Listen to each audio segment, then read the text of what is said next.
दोस्तों, आज की मुलाकात में मैं आपको बताऊंगा मुल्ला शब्द का अर्थ।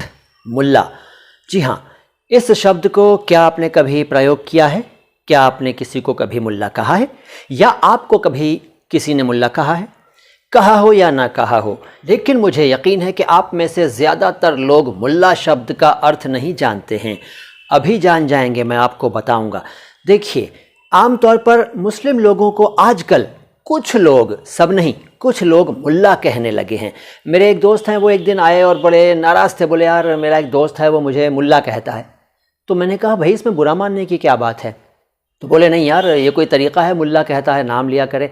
तो मैंने कहा, तुम खुशनसीब हो कि वो तुम्हें मुल्ला कह रहा है, हालांकि तुम इसके हक़दार नहीं हो। ये बात मैंने उसे मजाक में कही। दोस्त है तो कुछ भी हम लोग कह देते हैं।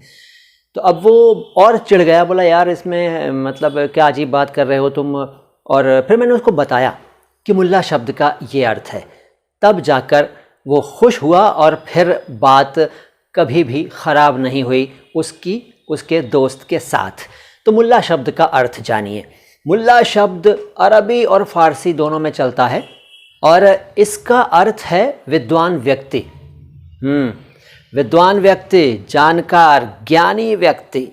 और इसके अलावा डॉक्टर को भी मुल्ला कहा जाता था पहले, और पुरोहित यानी जो मतलब मजहबी काम करवाते हैं उनको भी मुल्ला कहा जाता था। और इसके अलावा प्राइमरी टीचर्स को मुल्ला कहा जाता था। असल में उपाधि जैसा भी है ये शब्द।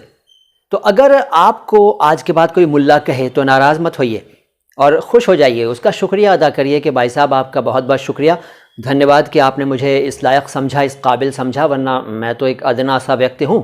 मेरी क्या औकात कि मैं ज्ञानी कहलाऊँ, विद्वान कहलाऊँ। मैं तो बहुत ही अल्प ज्ञानी हूँ। कम से कम मैं अपने बारे में तो यही सोचता हूँ भाई। अगर कोई मुझे मुल्ला कहे, हालांकि कहा नहीं है फेस टू फेस अभी तक किसी ने, लेकिन अगर कहेगा तो मैं कहूँगा, भाई साहब आपका बहुत बहुत शुक्रिया कि आपने मुझे इस लायक समझा, लेकिन मैं एक आम व्यक्ति हूँ, एक तुच्छ प्राणी हूँ और मैं अल्प ज्ञानी हूँ, मुझे ज्ञान नहीं है। फिर भी आपका शुक्रिया कि आपने मुझे एक सम्मान सूचक शब्द से संबोधित किया। मालूमात होनी चाहिए भाई, तभी तो दूरियां मिटेंगी और नज़दीकियां बढ़ेंगी। मिलकर रहेंगे सब लोग तो अच्छा रहेगा। तो मुझे यकीन है आज आपको जो जानकारी मिली है वो अच्छी लगी होगी। अगर आप कुछ और जानना चाहते हैं तो कमेंट बॉक्स में लिख दीजिए और हमारे वीडियोज़ के लिंक्स को दूर दूर तक शेयर कीजिए।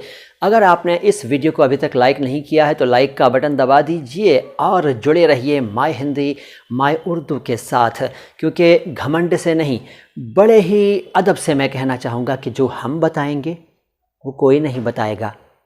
सलाम हिंदुस्तान, नमस्कार, वणक्कम, सत श्री अकाल।